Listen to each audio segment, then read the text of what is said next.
ഒരുപാട് സിനിമകൾ ഒരുമിച്ച് അഭിനയിച്ച സഹപ്രവർത്തകൻ.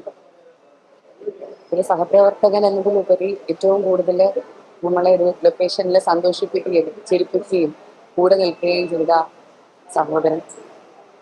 ഹാസ്യ നടനിൽ നിന്നും സ്വഭാവ നടനിലേക്ക് മാറുകയും നാഷണൽ അവാർഡ് നേടിക്കൊണ്ട് മലയാളികൾക്ക് മുഴുവൻ അഭിമാനമാകുകയും ചെയ്ത നമ്മുടെ എല്ലാവരുടെയും പ്രിയപ്പെട്ട സലീമേട്ടൻ നമ്മളെ വിട്ടു പിരിഞ്ഞു. രാവിലെ തന്നെ ഇവിടെ വന്ന് അദ്ദേഹത്തെ അവസാനമായിട്ടൊന്ന് കാണാൻ സാധിച്ചു.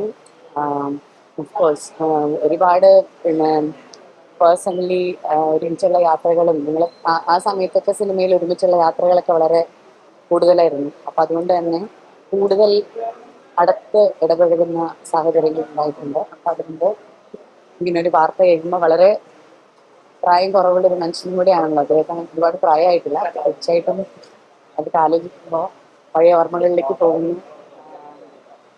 ഒരുപാട് സങ്കടമുണ്ടെങ്കിൽ അദ്ദേഹത്തിന്റെ ആത്മാവിന് നിത്യശാന്തി നേരുന്നു. ഞാനിവിടെ മഴത്തുള്ളിക്കിലക്കം എന്ന് പറഞ്ഞ് ഞങ്ങൾ ഒരുമിച്ച് അഭിനയിച്ച ഒരു സിനിമയിലെ വരിയാണ് ആലോചിക്കുന്നത്. ഞങ്ങൾ വന്നുകൊണ്ടിരിക്കുന്ന വഴിയിലൊക്കെ ഭയങ്കര കനത്ത മഴയായിരുന്നു.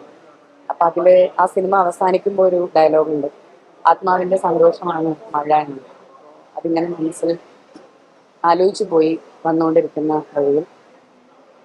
Rest in peace.